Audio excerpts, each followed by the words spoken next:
Welcome back, friends. I am glad to see that Spectre seems to be reaching a few of you. It's funny, in this world, it appears that no one listens. You're all proving that statement wrong. Sometimes we just have to listen to each other. Just let me say, neither Spectre or I will ever judge you. Spectre's Corner is a place to lay all of your inhibitions down. We embrace you here. Talk about anything. It can be silly or serious. It does not matter. In the last installment, we heard the introduction by Spectre. Personally, I liked the poem. I certainly hope you did as well. The funny thing is, when he speaks through me, I remember everything. It is as if his memories become mine.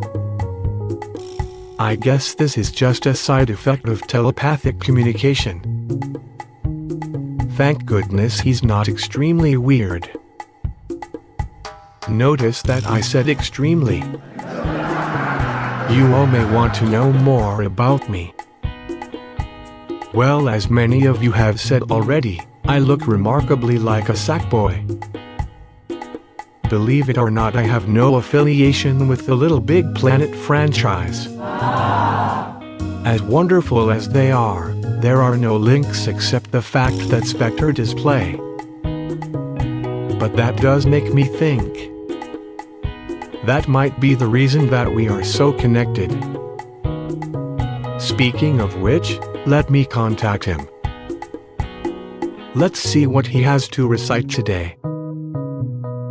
I certainly hope it's a good one. Hello everyone.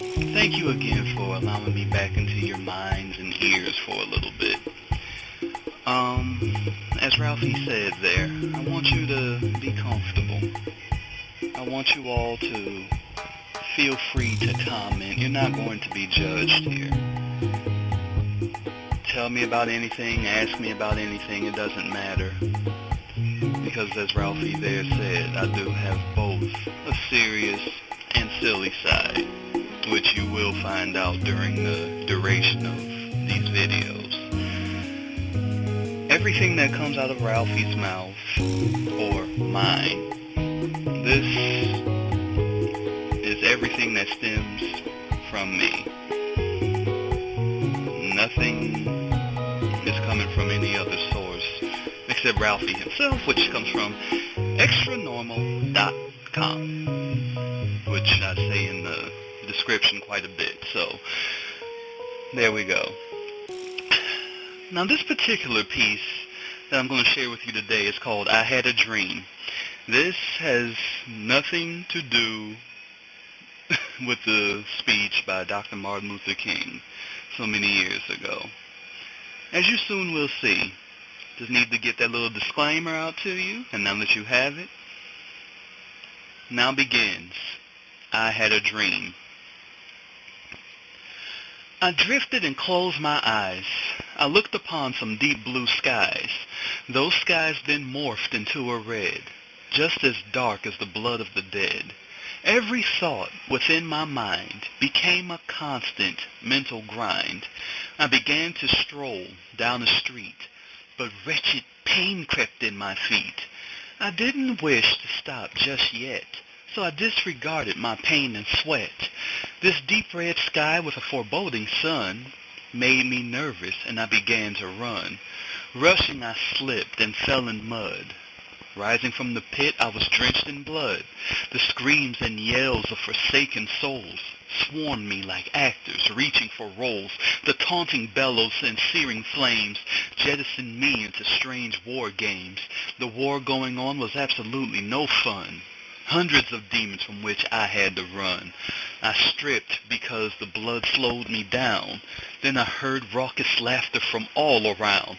My nudity was embarrassing, and I just wasn't thrilled.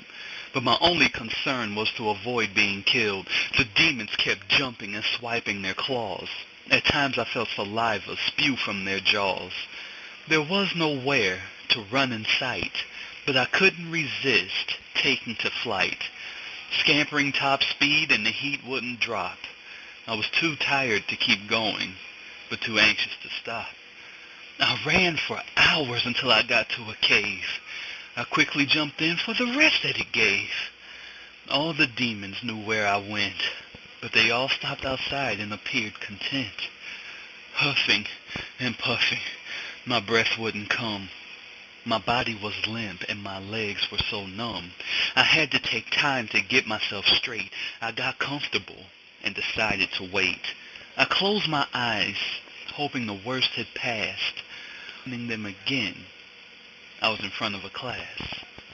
I stood there nude, completely on stand, but I also noticed a gun in my hand. Looking out at that class was really a boast, for it was full of people that I hated the most. It took but a moment for my choice to come through. That gun and I made those bullets ring true. Every scream, I chuckled. Every tear, I laughed. These good-for-nothing bastards are feeling my wrath. Some strange reason, I don't feel the strain of being a man who's completely insane.